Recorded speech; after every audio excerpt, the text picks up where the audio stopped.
जय माता दी दोस्तों, आप सभी को देवशयनी एकादशी की हार्दिक शुभकामनाएं। दोस्तों, आषाढ़ माह के शुक्ल पक्ष की एकादशी को देवशयनी एकादशी कहते हैं। इसके अलावा इसे आषाढ़ी एकादशी, पद्मा एकादशी या हरिशनी एकादशी के नाम से भी जानते हैं।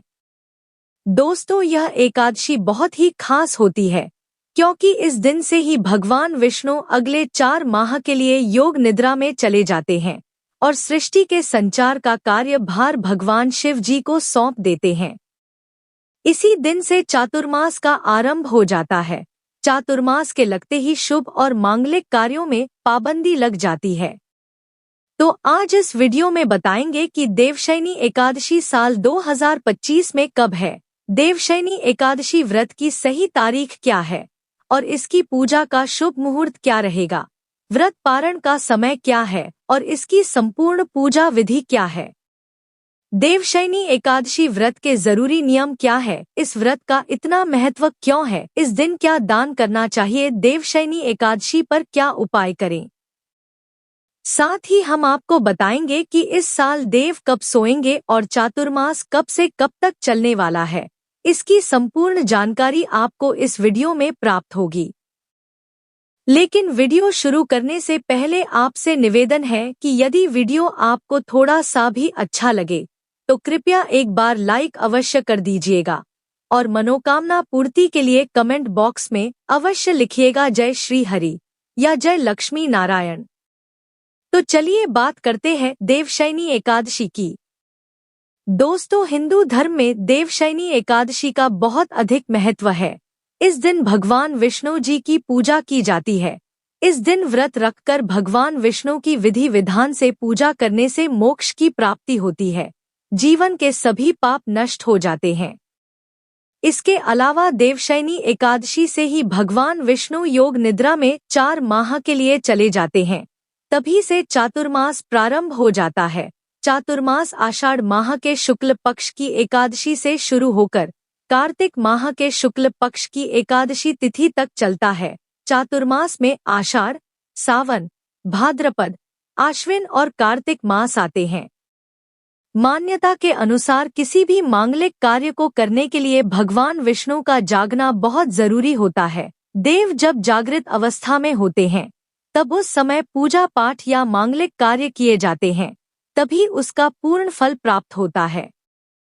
वहीं जब देवता सो रहे होते हैं तब उस दौरान मांगलिक कार्य करना अशुभ माना जाता है। यही वजह है कि चातुर्मास के दिनों में विवाह, मुंडन, सगाई, उपनयन संस्कार, गृह प्रवेश आदि नहीं करने चाहिए। देवशयनी एकादशी का व्रत कब करना है, पारण कब किया जाएगा, यह जानने से पहले इस व्रत के नियम जानना जरूरी है। दोस्तों, देवशयनी एकादशी के दिन कुछ कार्य हैं जिन्हें गलती से भी नहीं करना चाहिए। दोस्तों, देवशयनी एकादशी के दिन निर्जल उपवास धारण करें। यदि आप निर्जला नहीं रख सकते तो आप जल पीकर या फिर फलाहार करके भी इस व्रत को कर सकते हैं। और एक बात का ध्यान रखें कि आप एकादशी के दिन साबुन से स्नान ना करें। इसके अलावा एकादशी के दिन गलती से भी घर में चावल का सेवन नहीं होना चाहिए। दोस्तों, एकादशी जैसी पवित्र तिथि के दिन घर पर तामसिक चीजों का भी सेवन वर्जित होता है। इस दिन आप मांस, मदिरा, शराब, प्याज, लहसुन का सेवन घर पर ना करें। दोस्तों, व्रत के साथ दान का भी विशेष महत्व है। ठंडी वस्तुओं जैसे आम, खरबूजा, शरबत, ठंडाई, जल आदि का दान करना शुभ फलदायक माना गया है।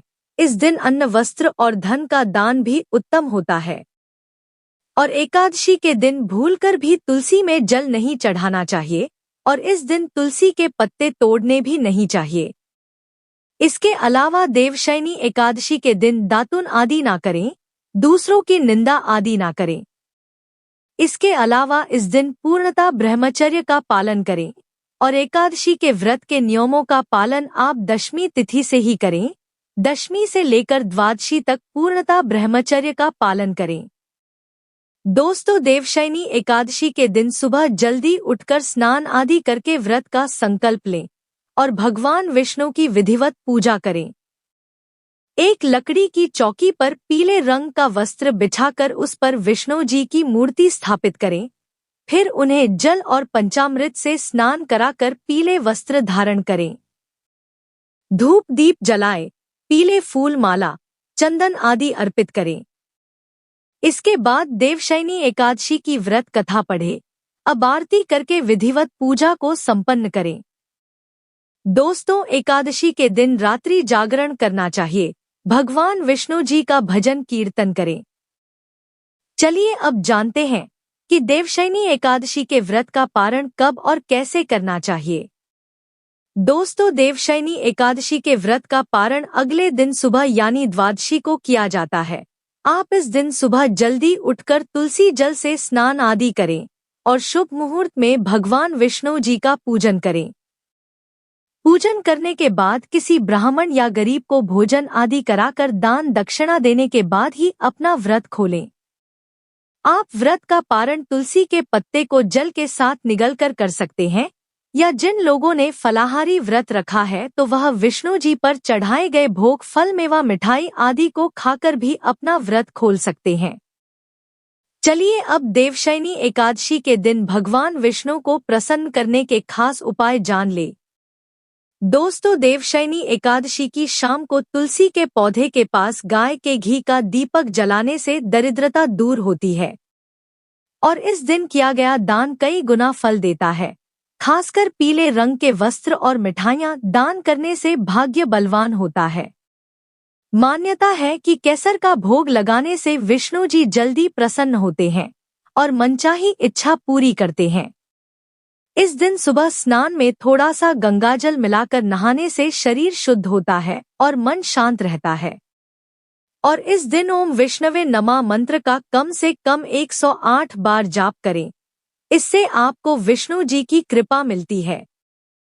चलिए अब जानते हैं कि साल 2025 में देवशयनी एकादशी का व्रत कब रखा जाएगा और पूजा का शुभ मुहूर्त क्या रहेगा।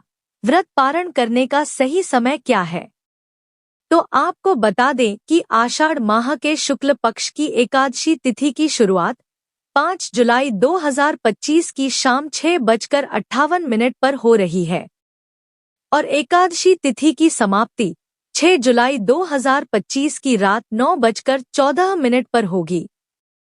तो उदया तिथि के अनुसार देवशयनी एकादशी का व्रत 6 जुलाई 2025 दिन रविवार को रखा जाएगा। और बात करें पूजा के शुभ मुहूर्त की, तो इस दिन पूजा का शुभ मुहूर्त सुबह 7:13 से लेकर सुबह 10:42 तक रहेगा और देवशयनी एकादशी व्रत का पारण 7 जुलाई 2025 को सुबह 5:29 से लेकर सुबह 8:16 के बीच किया जाएगा। पारण के दिन द्वादशी समाप्त होने का समय 7 जुलाई 2025 की रात 11:10 पर होगा। देवशयनी एकादशी पर साध्य और शुभ योग का निर्माण हो रहा है, साथ ही त्रिपुष्कर योग का संयोग बनेगा। इसके अलावा देवशयनी एकादशी पर रवि योग का भी निर्माण हो रहा है। इन योग में भगवान विष्णु और मां लक्ष्मी की पूजा करने से साधक को अक्षय फल की प्राप्ति होगी। चलिए अब जानते हैं कि देव कब सोएंगे और चातुर्मास कब से कब तक चलने वाला है। 6 जुलाई 2025 को देवशयनी एकादशी के साथ ही चातुर्मास का प्रारंभ हो जाएगा। इस साल चातुर्मास 6 जुलाई 2025 से लेकर 31 अक्टूबर 2025 तक रहेगा। उसके बाद अगले दिन 1 नवंबर को देवउठनी एकादशी होगी, जिसके साथ चातुर्मास का समापन हो जाएगा। देवउठनी एकादशी को भगवान विष्णु योग निद्रा से बाहर आ जाएंगे, सभी देव उठ जाएंगे। फिर उस दिन से शुभ कार्य भी होने प्रारंभ हो जाएंगे। आपको बता दें कि चातुर्मास में आप भूलकर भी ये काम ना करें। चातुर्मास के समय में मुंडन संस्कार, भूमि पूजन और गृह प्रवेश कामों को नहीं करना चाहिए। धार्मिक मान्यता के अनुसार इन कामों को करने से साधक को जीवन में कई तरह की समस्या का सामना करना पड़ता है, साथ ही सगाई और विवाह भी नहीं करना चाहिए। इसके अलावा चातुर्मास में किसी से झूठ नहीं बोलना चाहिए, साथ ही किसी के बारे में गलत न सोचें। ऐसा माना जाता है कि इन कामों को करने से भगवान विष्णु और मां लक्ष्मी नाराज हो सकती हैं। तो दोस्तों, यह जानकारी आपको अच्छी लगी तो कमेंट में जय श्री हरि या जय लक्ष्मी नारायण जरूर लिखें। वीडियो थोड़ा भी अच्छा लगा हो तो कृपया वीडियो को लाइक अवश्य करें, शेयर करें और साथ ही साथ हमारे चैनल को सब्सक्राइब करें। धन्यवाद।